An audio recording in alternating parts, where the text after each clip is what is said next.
Praise the Lord that God has enabled us to come together like this again. மறுபடியுமாக நாம் இப்படி கூடி வரும்படிக்கு கர்த்தர் தாமே நமக்கு உதவி செய்திருக்கிறார். ஆகவே கர்த்தருக்கு ஸ்தோத்திரம் உண்டாகட்டும். It's all by the grace of God that we are. நாம் இருப்பது தேவனுடைய கிருபையினால் தான் நாம் இருக்கிறோம். Yeah, it's God's mercy that God speaks to us and renew us, encourages us every now and then. எப்போதுமாக தேவன் தம்முடைய வார்த்தையை நம்மோடு கூட பேசி நம்மை உற்சாகப்படுத்துவது எல்லாமே அவருடைய மேலான இரக்கத்தினாலேயே ஆகும். Today let us begin with a word from the book of Ezekiel chapter 11. இந்த நாளிலே எசேக்கியேல் 11வது அதிகாரத்திலிருந்து நாம் வசனத்தை வாசித்து நாம் துவங்கலாம். This is a promise God has given to the children of Israel. இஸ்ரவேல் புத்திரருக்கு தேவன் கொடுத்த ஒரு வாக்குத்தத்தமாகவே இது இருக்கிறது. But they could not attain this promise. ஆனால் அவர்களாலோ இந்த வாக்குத்தத்தத்தை அடைய முடியாமல் போயிற்று. Verse 19. 19வது வசனம். I will give them one heart and put a new spirit within them, and I will take the heart of stone out of their flesh and give them a heart of flesh, that they may walk in my statutes and keep my ordinance and do them. அவர்கள் என் கட்டளைகளின்படி நடந்து என் நியாயங்களை கைக்கொண்டு அவைகளின்படி செய்ய நான் அவர்களுக்கு ஏக இருதயத்தை தந்து அவர்கள் உள்ளத்தில் புதிய ஆவியை கொடுத்து கல்லான இருதயத்தை அவர்கள் மாம்சத்திலிருந்து எடுத்து போட்டு சதையான இருதயத்தை அவர்களுக்கு அருளுவேன். So here again, chapter 18, Ezekiel chapter 18, God is asking the people, verse 31. எசேக்கியேல் அதே எசேக்கியேலுடைய 18வது அதிகாரத்தினுடைய 31வது வசனத்திலே கர்த்தர் ஜனங்களை பார்த்து ஒரு காரியத்தை கேட்கிறார். Cast away from you all your transgressions which you have committed, and make yourself a new heart and a new spirit. எசேக்கியேல் 18வது அதிகாரம் 31வது வசனம். நீங்கள் துரோகம் பண்ணின உங்களுடைய எல்லா துரோகங்களையும் உங்கள் மேல் இராதபடிக்கு விலக்கி உங்களுக்கு புது இருதயத்தையும் புது ஆவியையும் உண்டு பண்ணி கொள்ளுங்கள். இஸ்ரவேல் வம்சத்தாரே நீங்கள் ஏன் சாக வேண்டும்? This is what God wanted to give it to them, a new heart and a new spirit in it. இதைத்தான் தேவன் அந்த இஸ்ரவேல் ஜனங்களுக்கு கொடுக்க விரும்பினார். புதிய இருதயம், புதிய ஆவி. But none of them could attain that. ஆனால் அவர்களில் யாராலும் அதை அடைய முடியவில்லை. See, sometimes they have a heart which seek God, and other time the same heart they seek for their own. சில நேரங்களிலே தேவனை தேடுகிற இருதயத்தை கொண்டிருந்தார்கள். அதே இருதயத்தோடு கூட மற்ற நேரங்கள் எல்லாவற்றிலும் தங்களுக்கானதை தேடுகிற ஒரு இதயமுடையவர்களாகவே இருந்தார்கள். When we look at David was a man after God's own heart. நாம் தாவீதை பார்ப்போமானால் தாவீது கர்த்தருடைய இருதயத்திற்கு ஒரு ஏற்றவனாகத்தான் இருந்தான். But sometimes he sing praises to God and he worship God, he danced before God, but at another time he committed adultery. அவன் சில வேளைகளிலே தேவனை துதித்து பாடி சங்கீதம் எழுதுவான், அவருக்கு முன்பதாக நடனம் ஆடுவான், இன்னும் பல காரியங்கள் எல்லாவற்றையும் செய்வான். ஆனால் சில வேளைகளிலே அவன் விபச்சாரமும் செய்வான். See here in the book of Psalms 51, he says in verse 10. சங்கீதம் 51வது அதிகாரத்தினுடைய 10வது வசனத்திலே சங்கீதக்காரன் இப்படியாக சொல்லுகிறார். That is, it's a Psalm of David. After he has sinned, he has written, when he repented, he has written this psalm. அது தாவீதின் சங்கீதமாய் இருக்கிறது.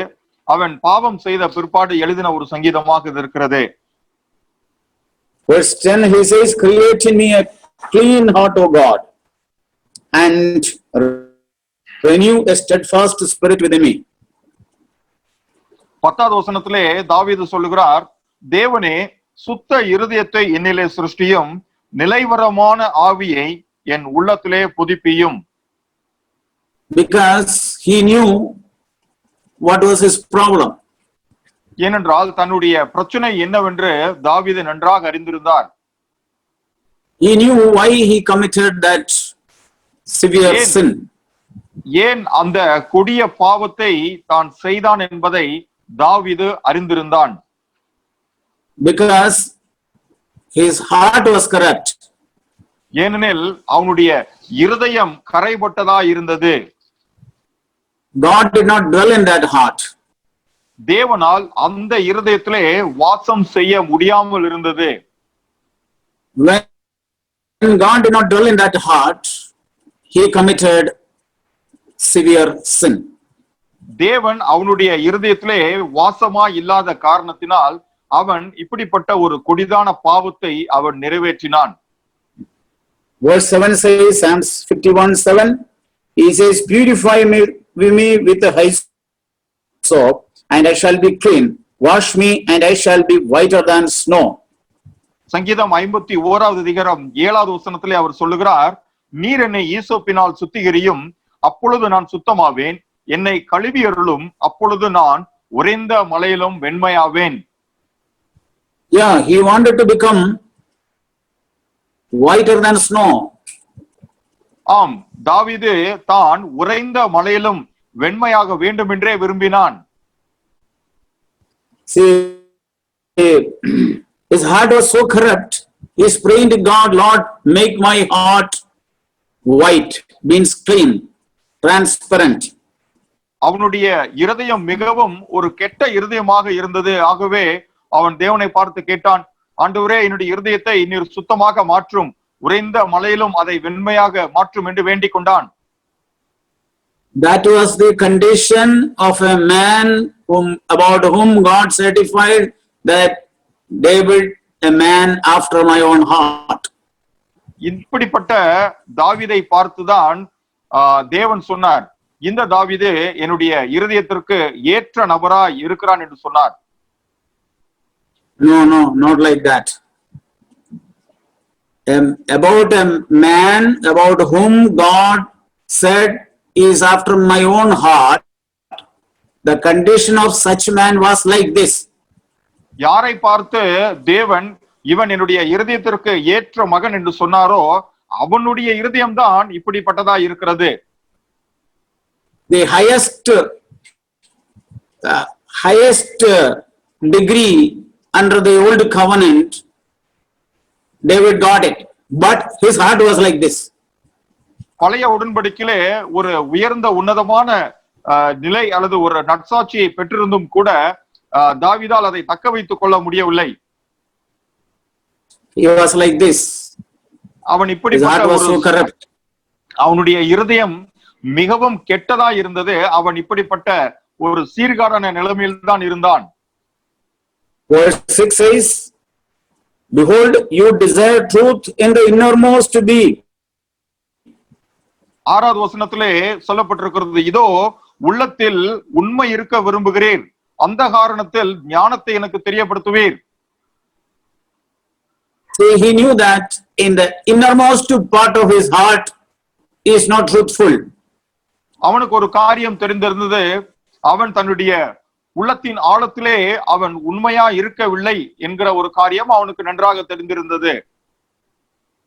Outwardly he looks to be honest and truthful. வெளித்தோற்றத்திலே பார்க்கும் பொழுது அவன் உண்மையுள்ள நபரை போல அல்லது ஒரு உத்தமனை போல அவன் காணப்பட்டான். But he knew in the innermost part he is not true. ஆனால் தன்னுடைய உள்ளந்திரியத்திலே அவன் அப்படி உண்மையா இருக்கவில்லை என்பது அவனுக்கு தெரிந்திருந்தது. In the innermost part of his heart he desired for himself. தன்னுடைய உள்ளத்தின் ஆழத்திலே அவன் தனக்கானதை வாஞ்சித்தான். He loved sin in the innermost part. தன்னுடைய உள்ளந்திரியத்திலே அவன் பாவத்தை நேசித்தான். Not God. தேவனை அல்ல. He was loving sin in the innermost part. தன்னுடைய உள்ளத்தின் ஆழத்திலே, தன்னுடைய உள்ளந்திரியத்திலே அவன் பாவத்தை நேசிக்கிறவனாகவே இருந்தான். See, so he says, make me know wisdom in the hidden part. பாருங்கள், அவன் சொல்லுகிறான், அந்த காரணத்தில் ஞானத்தை எனக்கு தெரியப்படுத்துவீராக என்று கேட்கிறான். Means God, you dwell in the innermost hidden part of my heart. Then only I will be blameless. அப்படி என்று சொன்னால், என்னுடைய இருதயத்தின் மறைவான பகுதியிலே கூட தேவன் வாசமாய் இருப்பார் என்று சொன்னால் மாத்திரமே நான் என்னுடைய இருதயத்திலே ஒரு சுத்தமுள்ள நபராக இருக்க முடியும் என்று அவன் உணர்ந்து கொண்டான். Otherwise, outwardly I look to be truthful, but in the innermost part I will be a wicked person. இல்லை என்றால் நான் எப்படி இருப்பேன் என்றால், நான் வெளிப்புறத்திலே, நான் வெளி தோற்றத்திலே ஒரு உத்தமனை போல் இருப்பேன். ஆனா என்னுடைய உள்ளத்தினுடைய அந்த உள்ளந்திரியத்தின் ஆழத்திலோ நான் ஒரு சீர்கெட்டவனாகவே இருப்பேன். See, this is the promise God has given, that I will give them a new heart and a new spirit within it. பாருங்கள், நான் அவர்களுக்கு ஒரு புதிய ஆவியையும் ஒரு புதிய இருதயத்தையும் தருவேன் என்கிற ஒரு வாக்குத்தத்தத்தை தான் தேவன் அவர்களுக்காக வாக்குத்தத்தம் செய்திருந்தார். Jeremiah 17 verse 9 says, what is the condition of the old heart? எரேமியா 17வது அதிகாரத்தினுடைய 9வது வசனத்திலே சொல்லப்பட்டிருக்கிறது, அந்த பழைய இருதயத்தினுடைய ஒரு நிலைமை எப்படி இருக்கும் என்று அங்கே சொல்லப்பட்டிருக்கிறது. The heart is more deceitful than all else and is desperately sick. எல்லாவற்றை பார்க்கிலும் இருதயமே திருக்குள்ளதும் மகா கேடுள்ளதுமாய் இருக்கிறது. Yeah, the heart is the main, the center. Heart does not mean that our physical organ heart, but the center, spiritually speaking, the center or the aim, goal, or of our life, that is called heart spiritually. இங்கே இருதயம் என்று சொன்னால் நம்முடைய சரீரத்திற்கு உள்ளாக இருக்கிற அந்த உறுப்பை குறிப்பிடவில்லை, மாறாக ஆவிக்குரிய ரீதியிலே சொல்ல வேண்டும் என்று சொன்னால் நம்முடைய சிந்தை அல்லது நம்முடைய வாஞ்சையினுடைய நடுமையம் அல்லது நம்முடைய ஆசையினுடைய நடுமையம் என்னவா இருக்கிறது என்பதே அது காண்பிக்கிறது. Our desire, our ambition, our emotions, whatever we call it, that is the center of our life. That is called heart. நம்முடைய வாஞ்சியா இருக்கட்டும் அல்லது நம்முடைய அபிலாஷையா இருக்கட்டும் அல்லது நாம் எதிர்பார்க்கிற காரியங்களா இருக்கட்டும், இதைத்தான் இங்கே இருதயம் என்று சொல்லப்பட்டிருக்கிறது. So that is totally deceitful and wicked. ஆகவே அப்படிப்பட்ட இருதயமே திருக்குள்ளதும் மகா கேடுள்ளதுமாக இருக்கிறது. But God says, come to me and take a new heart and a new spirit. ஆகவே தேவன் சொல்லுகிறார், நீ என்னிடத்தில் வந்து ஒரு புதிய இருதயத்தையும் ஒரு புதிய ஆவியும் நீ வாங்கிக்கொள் அல்லது எடுத்துக்கொள் என்று சொல்லுகிறார். See, when the book of Malachi ending, there also God has promised something for the new covenant people. பாருங்கள், மல்கியா தீர்க்க தரிசன புத்தகம் நிறைவடைகிற அந்த பகுதியில் கூட புதிய உடன்படிக்கையிலே வரப்போகிறவர்களுக்காக தேவன் ஒரு வாக்குத்தத்தத்தை கொடுத்திருக்கிறார். Malachi chapter 4 and verse 6. மல்கியா 4வது அதிகாரம் 6வது வசனம். A work that God is going to do. தேவன் செய்ய போகிற ஒரு கிரியை. He is speaking about John the Baptist. அவர் யோவான் ஸ்நானகனை குறித்து அங்கே குறிப்பிட்டு பேசுகிறார். He will restore the hearts of the fathers to their children and the hearts of the children to their fathers, so that I will not come and smite them the land with a curse. நான் வந்து பூமியை சங்காரத்தால் அடிக்காதபடிக்கு அவன் பிதாக்களுடைய இருதயத்தை பிள்ளைகளிடத்திற்கும் பிள்ளைகளுடைய இருதயத்தை அவர்கள் பிதாக்களிடத்திற்கும் திருப்புவான். See, this is the promise for us. பாருங்கள், இதுதான் நமக்கான ஒரு வாக்குத்தத்தமாய் இருக்கிறது. We, the children of God, were away from God the Father. தேவனுடைய பிள்ளைகளாய் இருக்கிற நாம் நம்முடைய பிதாவாகிய தேவனை விட்டு வெகு தூரம் சென்றவர்களாக இருக்கிறோம். And the Father was away from us. அதே போல We could not do fellowship with us. நம்மோடு கூட ஐக்கியம் கொள்ள முடியாத காரணத்தினால் அவரும் நம்மை விட்டு வெகு தூரத்தில் இருக்கிறார். Now you see what Jesus has done here. இங்கே பாருங்கள், இயேசு என்ன செய்திருக்கிறார் என்று. Restoring the heart of the fathers to their children and the hearts of children to their father. பிதாக்களுடைய இருதயத்தை பிள்ளைகளிடத்திற்கும் அதே போல பிள்ளைகளுடைய இருதயத்தை அவர்கள் பிதாக்களிடத்திற்கும் அவர் திருப்புகிறார். That means making the father and the children one. அப்படி என்று சொன்னால் பிதாவையும் அவருடைய பிள்ளைகளையும் அவர் ஒன்றாக்குகிறார். I mean, we were enemies of God, the Father. அதற்கு அர்த்தம் என்னவென்று சொன்னால், நாம் பிதாவாகிய தேவன், நம்முடைய பிதாவாகிய தேவனுக்கு நாம் ஒரு காலத்திலே நாம் சத்துருக்களா இருந்தோம். Now Jesus came and united us with God the Father. That is called made one heart. As we read in the book of Jeremiah 11, I'll make them one heart. ஆகவே எரேமியா 11வது அதிகாரத்திலே நாம் வாசித்தது போல இப்போதோ இயேசுவானவர் வந்து நமக்கு ஒரே இருதயத்தை மாற்றி, ஒரே இருதயத்தை போல நம்மை மாற்றி அவர் நம்மையும் பிதாவையும் அவர் ஒன்றிணைக்கிறார். See, I said the children of Israel could not attain this standard. நான் உங்களுக்கு முன்பதாகவே சொன்னேன், இஸ்ரவேல் புத்திரர்களால் இந்த ஒரு உயர்தரமான நிலைமையை அவர்களால் அடையக்கூடாமல் போயிற்று என்று சொன்னேன். See, because of their unbelief. அது ஏனென்று சொன்னால் அவர்களுடைய அவிசுவாசத்தின் நிமித்தம் அப்படி ஆயிற்று. Because of their stony heart. அவர்களுடைய கல்லான இருதயத்தின் நிமித்தம் அப்படி ஆயிற்று. That means heart hardened with the sin. அப்படி என்று சொன்னால் பாவத்தின் நிமித்தம் இதயமானது மிகவும் கடினப்பட்டு போய்விட்டது.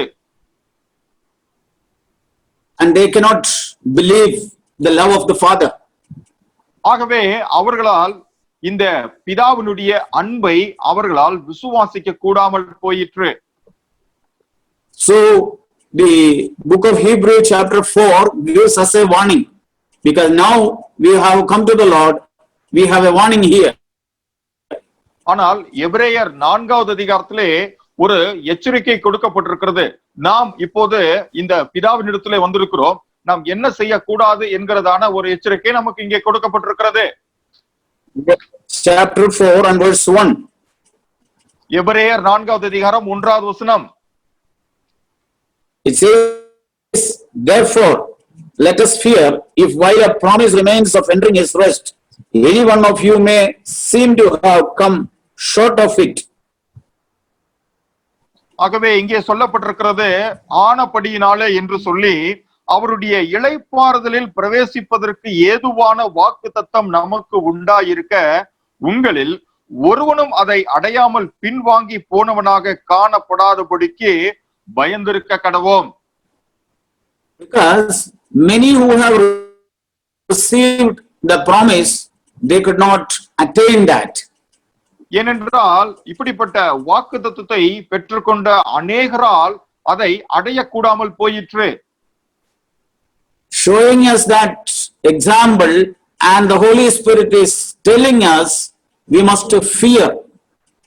அப்படிப்பட்ட ஒரு திருஷ்டாந்தத்தை நமக்கு காண்பித்து பரிசுத்த ஆவியானவர் நமக்கு நாம் இந்த காரியத்திலே பயந்திருக்க கடவோம் என்று அவர் அறிவுறுத்துகிறார்.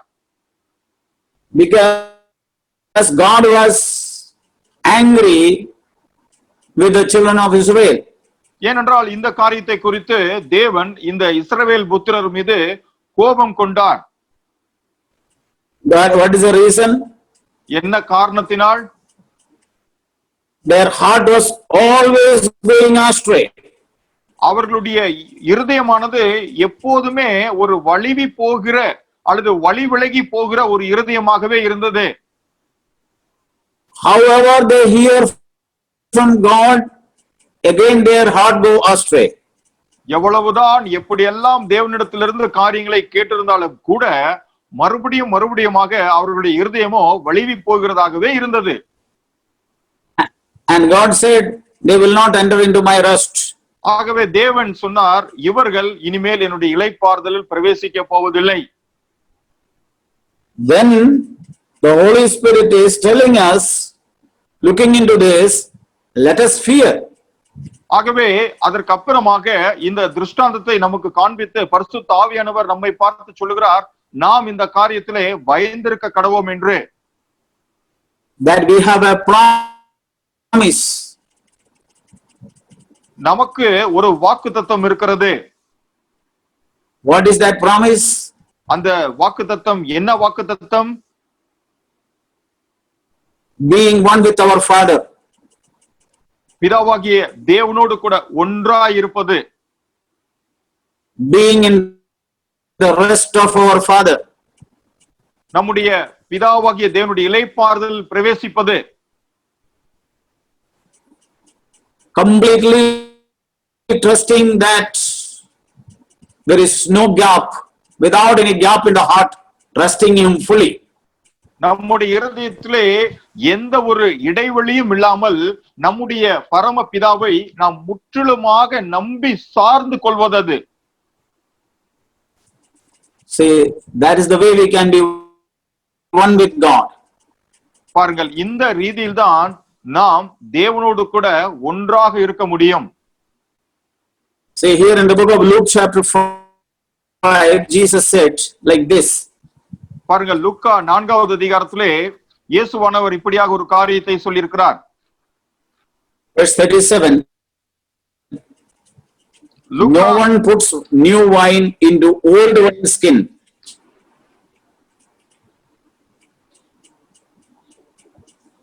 எந்த வசனம் brother? Luke 5:37.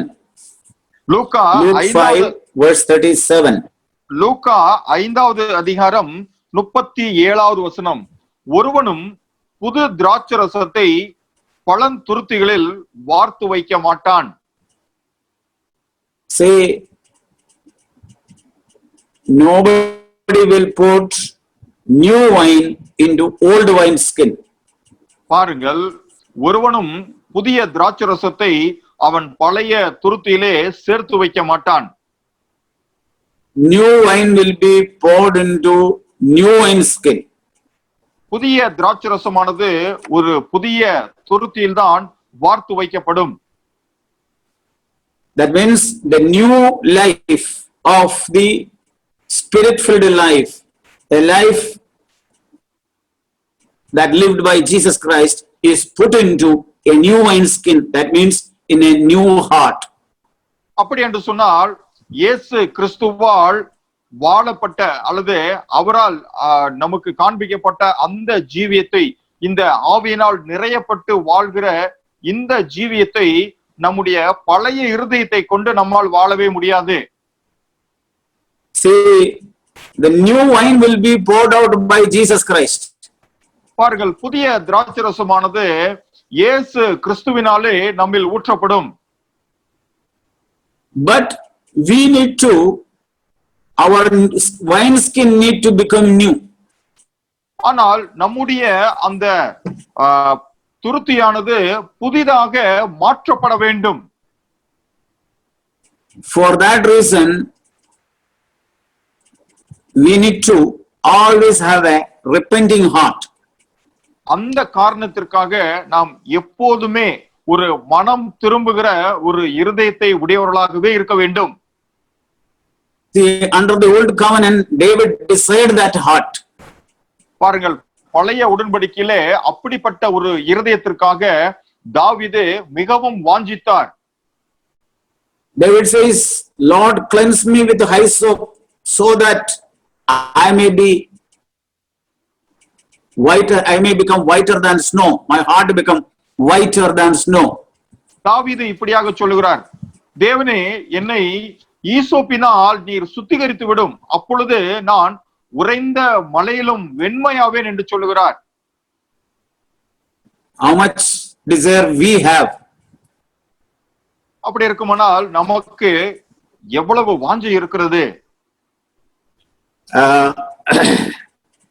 Under the old covenant, when David knew about his sin, immediately he is confessing about it. பழைய உடன்படிக்கையிலே தாவீது எப்போது தன்னுடைய பாவத்தை குறித்து உடனடியாக உணர்வடைந்தானோ உடனடியாக அவன் அதை அறிக்கை செய்ய ஆரம்பித்தான். But under the new covenant, God had called us to sanctify us. ஆனால் புதிய உடன்படிக்கையிலே தேவன் நம்மை சுத்திகரிக்க பண்ணும்படிக்கு அல்லது சுத்திகரிக்கும்படிக்கு அவர் நம்மை அழைத்திருக்கிறார். And that work is being done by God himself. அந்த கிரியையானது நம்மிலே தேவனால் மாத்திரமே செய்யப்படுகிற ஒரு காரியமா இருக்கிறது. See here, Jesus said to Peter, when he came to wash his feet, Peter said, "You should not wash my feet." பாருங்கள், இங்கே யோவான் 13வது அதிகாரத்திலே பேதுருடைய கால்களை கழுவும்படிக்கு இயேசுவானவர் வரும்பொழுது பேதுரு அவரிடத்திலே இயேசுவை பார்த்து, நீர் என்னுடைய கால்களை கழுவக்கூடாது என்று சொல்லுகிறான். Verse 8, Jesus said, "If I do not wash you, you have no part with me." இயேசு அவனுக்கு பிரதியுத்தரமாக, நான் உன்னை கழுவாவிட்டால் என்னிடத்தில் உனக்கு பங்கில்லை என்றார். If I don't wash you, see, it is not that we wash ourselves. பாருங்கள், அங்கே அவர் என்ன சொல்லுகிறார் என்று சொன்னால், நான் உன்னை கழுவாவிட்டால், அப்படி என்றால் இது ஏதோ நம்மை நாமே கழுவி கொள்ளுகிற ஒரு காரியம் அல்ல. See, how can the Lord wash us today? பாருங்கள், அப்படி இருக்கும் பட்சத்துல இந்த நாளிலே கர்த்தர் நம்மை எப்படி கழுவுவார்? And he will show us of our uncleanness of our heart in various ways. அநேக வழிகளிலே ஊடாக நம்முடைய இருதயத்தினுடைய அசுத்தத்தை அவர் நமக்கு சுட்டி காண்பிப்பார். And then immediately we confess about it. உடனடியாக அதை நாம் அறிக்கையிடுவோம். Yeah, the Bible says, if we confess our sin, he is righteous to cleanse us from all unrighteousness. பாருங்கள், வேதாகமம் இப்படியாக சொல்லுகிறது, நாம் நம்முடைய பாவங்களை அறிக்கையிட்டால் நம்மை எல்லா அநீதியிலிருந்தும் கழுவி சுத்திகரிக்க அவர் உண்மை உள்ளவராகவே இருக்கிறார் என்றே சொல்லுகிறது. I cannot just confess my sin. நான் தானாக என்னுடைய பாவத்தை அறிக்கை செய்துவிட முடியாது. The Lord himself will show me my sin. கர்த்தர் தாமே என்னுடைய பாவத்தை சுட்டி காண்பிப்பார். Through various ways. அநேக வழிகளின் மூலமாக. Maybe it is by a word of God. ஒருவேளை தேவனுடைய வார்த்தையின் மூலமாக எனக்கு காண்பித்து கொடுப்பார். Maybe by a dream. அல்லது என்னுடைய சொப்பனத்திலே அதை எனக்கு வெளிப்படுத்துவார். See how unclean my heart is. என்னுடைய இருதயமானது எவ்வளவு அசுத்தமா இருக்கிறது என்பதை காண்பிப்பார். See, I do not know by myself how unclean my heart is. என்னுடைய இருதயம் எவ்வளவு அசுத்தமா இருக்கிறது என்பதெல்லாம் எனக்கு ஒன்றும் தெரியாது. The Lord through his word has to show me. கர்த்தர் தன்னுடைய வார்த்தையின் மூலமாகத்தான் அதை எனக்கு காண்பிக்க வேண்டும். Then I don't justify myself. I confess that before the Lord. Lord, you are true. அப்படி இருக்கும் பொழுது அவர் எனக்கு சுட்டி காண்பித்த காரியத்தை நான் என்னை நானே நீ குறித்து மிக உண்மை இருக்கிறேன் என்று சொல்லி ஒப்புக்கொள்ளுகிறதா இருக்கும். And then John chapter 1, 1 John chapter 1 and verse 9 says, if we confess our sin, he is faithful and righteous to forgive us our sin and to cleanse us from all unrighteousness. ஒன்று யோவான் 1வது அதிகாரத்தினுடைய 9வது வசனத்திலே சொல்லப்பட்டிருக்கிறது, நாம் நம்முடைய பாவங்களை அறிக்கையிட்டால் பாவங்களை நமக்கு மன்னித்து எல்லா அநியாயத்தையும் நீக்கி நம்மை சுத்திகரிப்பதற்கு அவர் உண்மையும் நீதியும் உள்ளவராயிருக்கிறார். That means all my known sin I should confess. All what is in my conscious mind I confess. அப்படி என்று சொன்னால் எனக்கு தெரிந்த அத்தனை பாவங்களையும் நான் அறிக்கையிட வேண்டும். And then the Lord will show me what is deep inside. அப்படி நான் செய்யும் பொழுது மாத்திரமே இன்னும் என்னுடைய இருதயத்தின் ஆழத்தில் என்னவெல்லாம் இருக்கிறது என்பதையும் கர்த்தர் தாமே எனக்கு வெளிப்படுத்தி காண்பிப்பார். Our heart is like a deep well full of mud and dirt. நம்முடைய இருதயம் எப்படிப்பட்டதா இருக்கிறது என்று சொன்னால் ஒரு சேரும் சகதியும் நிறைந்த ஒரு ஆழமான கிணற்றுக்கு ஒப்பாகவே இருக்கிறது அது. And all through our life we need to, the Lord will reveal it to us. நம்முடைய ஜீவிய காலம் முழுவதுமாக அதை கர்த்தர் நமக்கு வெளிப்படுத்தி காண்பித்துக் கொண்டே இருப்பார். How if we are eager to cleanse ourselves. நாம் நம்மை நாமே சுத்திகரிப்பதற்கு ஆவலா இருந்தால் அவர் அப்படி செய்வார். See, when the Lord appears, what he will do? 1 Corinthians chapter 4. 1 கொரிந்தியர் 4வது அதிகாரத்திலே கர்த்தர் பிரசன்னமாகும் பொழுது அவர் என்ன செய்வாராம்? Paul, from his own personal life, he says, verse 4, I am conscious of nothing against myself, yet I am not by this acquitted. Verse 4. 4வது அதிகாரம் தமிழிலே 4வது வசனம், என்னிடத்தில் நான் யாதொரு குற்றத்தையும் அறியேன், ஆகிலும் அதனாலே நான் நீதிமான் ஆகிறதில்லை என்று சொல்லி பவுல் தன்னுடைய சொந்த ஜீவியத்தினுடைய அனுபவத்திலிருந்தே எடுத்துரைக்கிறார். A man like Paul, he says, I am not aware, conscious of anything about myself.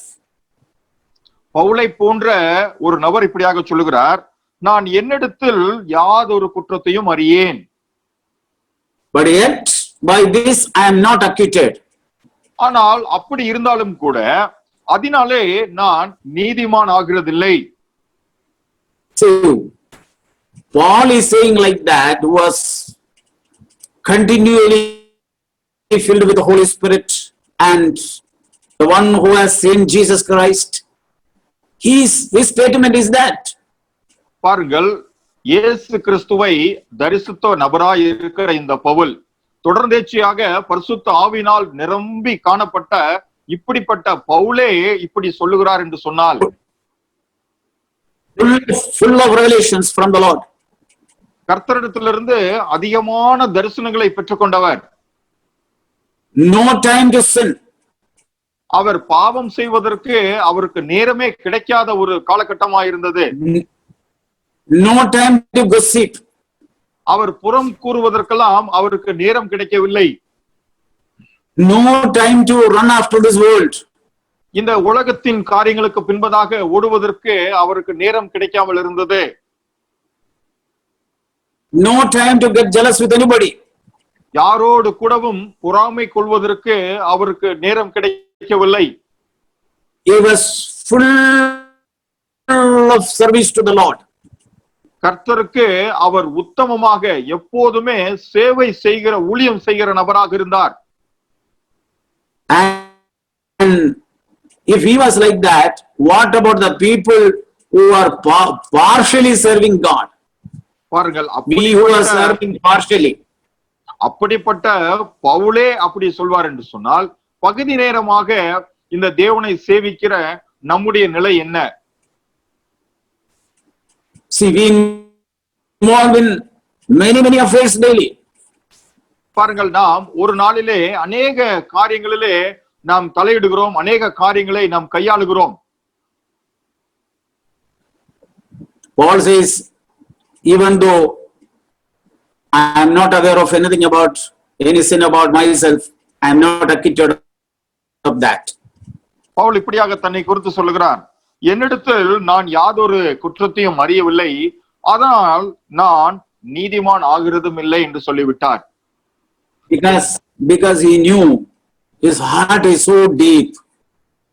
ஏனென்று சொன்னால் What is still yet inside, what is underneath, he doesn't know. அவர் ஏன் அப்படி சொன்னார் என்றால், தன்னுடைய இருதயத்தின் ஆழத்திலே என்னவெல்லாம் மறைந்திருக்கிறது என்பதை அவர் இன்னும் அறியாமல் இருந்தார். ஆகவே அந்த வைத்த நிமித்தமே அவர் அப்படி சொன்னார். Yet the Lord has to reveal that. அப்படி இருந்தும் கர்த்தர் தாமே அதை எனக்கு வெளிப்படுத்தி காண்பிக்க வேண்டும் என்று சொன்னார். That is what he is saying when the Lord appears, when the Lord comes, next word, he will both bring to light the things hidden in the darkness and disclose the motives of the men's heart. ஆகவே அடுத்த வசனத்திலே சொல்லுகிறார், அப்படியாக அவர் வெளியரங்கமாகும் பொழுதே, அவர் வெளிப்படும் பொழுதே அவர் என்ன செய்கிறார், இருளில் மறைந்திருக்கிறவைகளை அவர் வெளியரங்கமாக்கி இருதயங்களின் யோசனைகளையும் அவர் வெளிப்படுத்துவார். This is how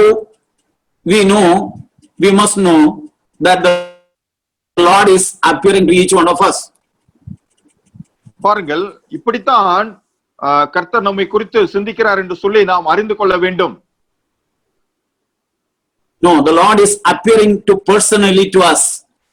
இப்படிதான்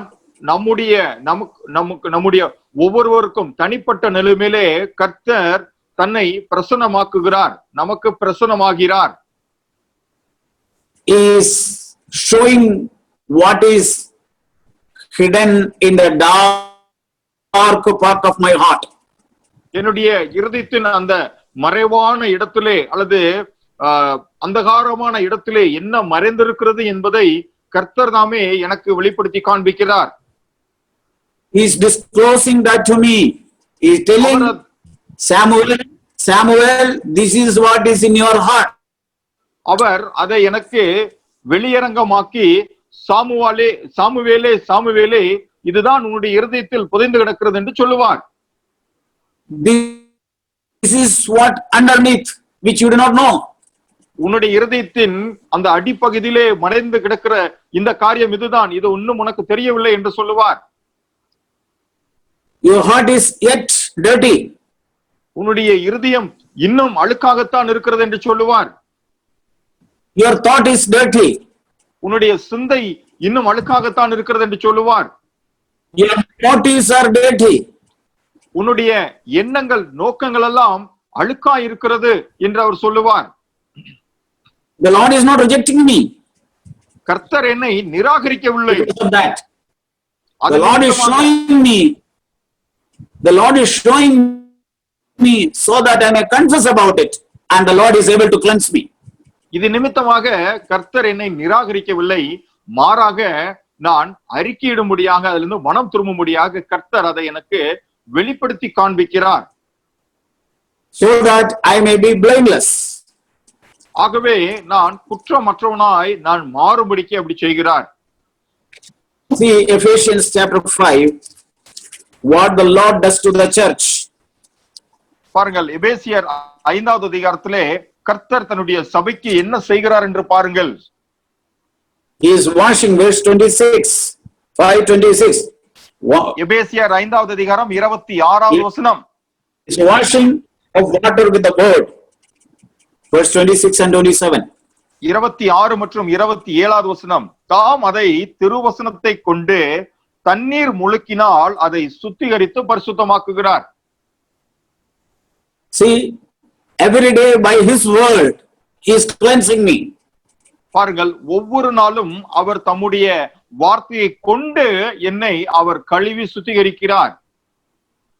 So that he might present us, next word, to himself, a church in her glory, having no spot or wrinkle or any such thing. What? அவர் ஏன்? But that she would be holy and blameless. ஏன் அவர் அப்படி செய்கிறார் என்று சொன்னால் 27வது வசனம். கரை திரை முதலானவைகள் ஒன்றுமில்லாமல் பரிசுத்தமும் பிழையற்றதுமான மகிமை உள்ள சபையாக அதை தமக்கு முன் நிறுத்திக் கொள்வதற்கு அவர் அப்படி செய்கிறார். See, the church has its glory. பாருங்கள், சபைக்கு உண்டான ஒரு மகிமை இருக்கிறது. That means each one of us are the church. We are the members of the church. We have every member of the church has got a glory. அப்படி என்று சொன்னால் நாமே அவருடைய சபையாக இருக்கிறோம். அந்த சபையிலே நாம் ஒரு அவயமா இருக்கிறோம். ஆகவே நாம் எல்லோருக்குமே இந்த சபையா இருக்கிற ஒரு மகிமை இருக்கிறது. And everyone has that glory, and Jesus wants to present us in full glory. ஆகவே நாம் எல்லோருக்குமே ஒரு மகிமை இருக்கிறது. அந்த மகிமையிலே நம்மை நிறைவாக்கி தமக்கு முன்பதாக நிறுத்திக் கொள்வதற்கு இயேசுவானவர் விரும்புகிறார். That is why he is revealing us little by little. ஆகவேதான் கொஞ்சம் கொஞ்சமாக நம்முடைய காரியத்தை நமக்கு அவர் வெளிப்படுத்தி காண்பிக்கிறார். Remember the word that what Jesus said to Peter, unless I wash you, you have no part with me.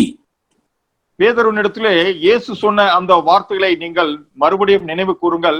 நான் உன்னை கழுவாவிட்டால் என்னிடத்தில் உனக்கு பங்கு இல்லை. When the Lord wash my heart, what the Lord will do, he will put his spirit into my heart. கர்த்தர் என்னுடைய இருதயத்தை கழுவும் பொழுது அவர் என்ன செய்கிறார்? அவர் தம்முடைய அந்த புது ஆவியை என்னுடைய இருதயத்திலே அவர் வைக்கிறார். As much as I am cleansed, he put that much spirit into my heart, நான் and I will become purer. நான் எவ்வளவாக சுத்திகரிக்கப்படுகிறேனோ அவ்வளவாக அவர் தம்முடைய ஆவியை என்னுடைய இருதயத்திற்குள் ஊற்றிக்கொண்டே இருக்கிறார். அது நிமித்தமாக நான் இன்னும் தூய்மை அடைந்து கொண்டே வருவேன். And day after day, we will become more and more pure like him. ஆகவே நாளுக்கு நாள் நாட்கள் போக போக நாமும் அவரை போலவே மிகுந்த தூய்மையானவர்களாய் மாறி விடுவோம். See, Paul towards the end of his life, he is saying like this, I am being poured out as a drink offering. பாருங்கள், பவுல் தன்னுடைய ஜீவியத்தின் இறுதி நாட்களிலே இப்படியாக சொல்கிறார், நான் இப்பொழுதே பான பலியாக வார்க்கப்பட்டு போகிறேன் என்று சொல்லுகிறார். That means his heart become transparent like water. அப்படி என்று சொன்னால் அவருடைய இருதயமோ ஒரு தண்ணீரை போல ஒரு ஒளிவு மறைவு இல்லாத ஒரு இருதயமாக மாறிவிட்டது. See, that is what he attained towards the end of his life.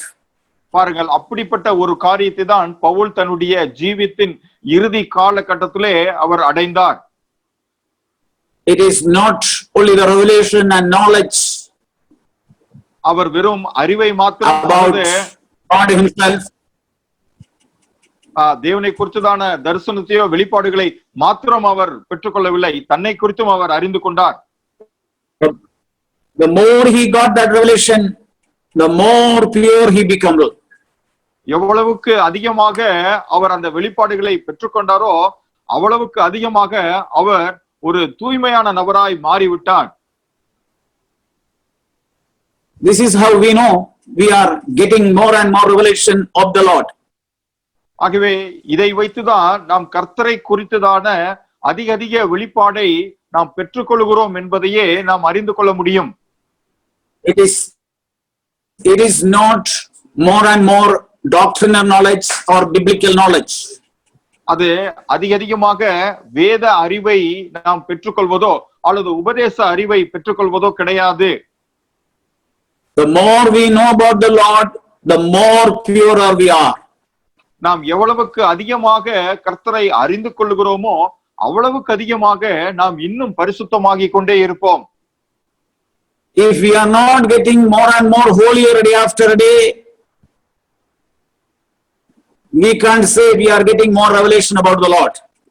நாம் நாளுக்கு நாள் அதிக அதிகமாக பரிசுத்தம் ஆகிக் கொண்டே போகவில்லை என்று சொன்னால் நான் தேவனிடத்திலிருந்து அதிக அதிகமாக தரிசனங்களை பெற்றுக்கொள்கிறேன் என்று நம்மால் ஒருபோதும் சொல்ல முடியாது. See, it is totally useless. We get a lot of revelation, but a simultaneous work must be done in us.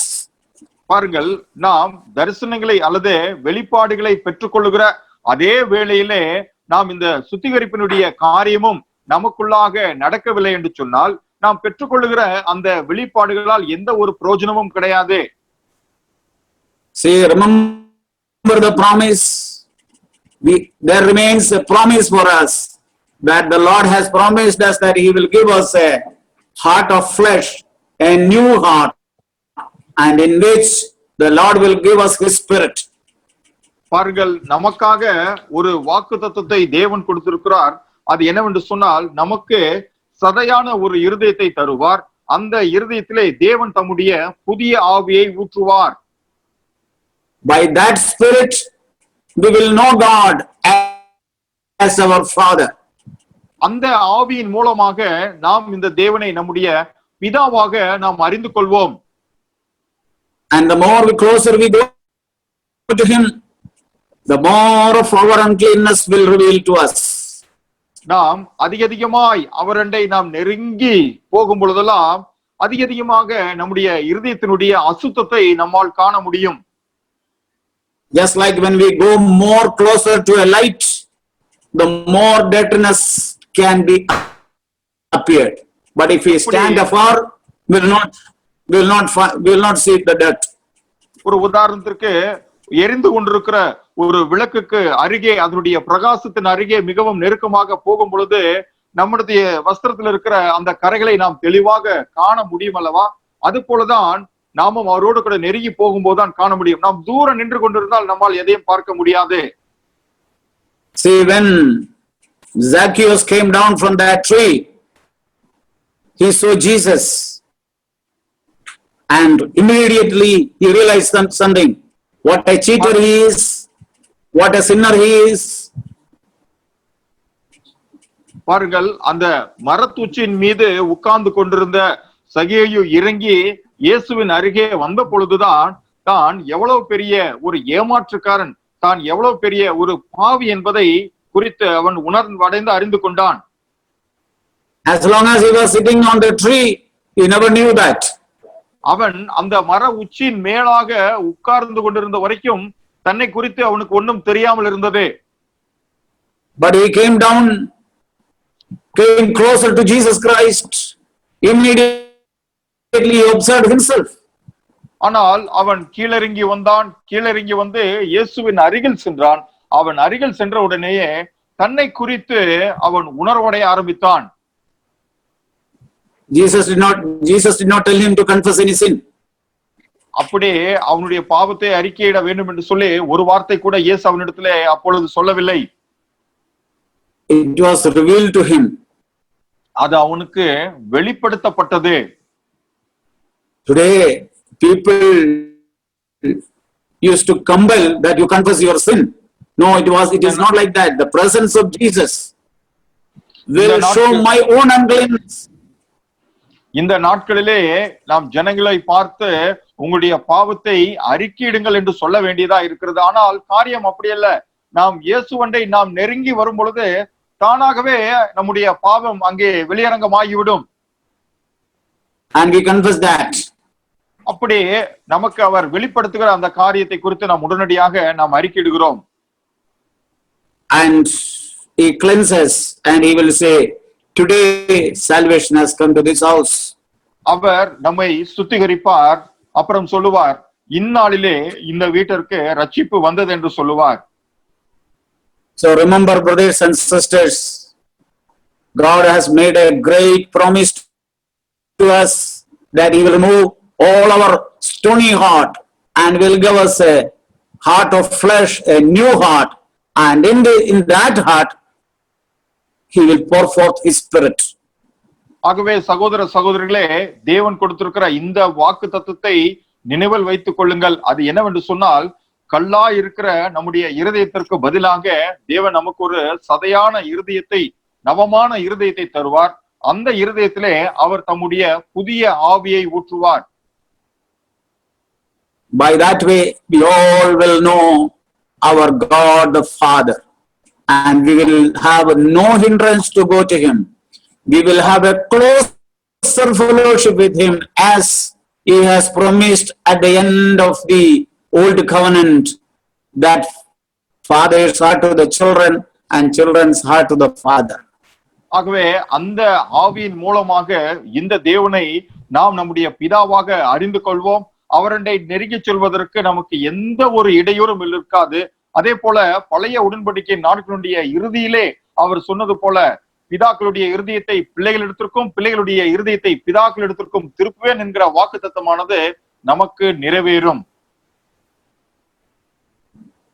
May the Lord give us, let us personally meditate on what you have heard today. Don't just leave what we heard, but go home and meditate on it. Lord, what did you speak to us today? It's a new heart for me. And meditate on that. The Lord will reveal that. ஆகவே நாம் இந்த நாளிலே கேட்ட இந்த வார்த்தைகளை நாம் அப்படியே அசட்டை செய்து விட்டு விடாமல் நாம் ஆண்டவரிடத்தில் போய், ஆண்டவரே இந்த நாளிலே நீர் என்னோடு கூட என்ன பேச சுத்தமாயிருக்கிறீர் என்று சொல்லி நாம் கேட்டு நாம் இந்த கேட்ட இந்த காரியங்களை நாம் மறுபடியுமாக தியானித்துக் கொண்டே இருப்போமாக. May the Lord help us. கர்த்தர் தாமே நமக்கு உதவி செய்வாராக. Amen. ஆமென்.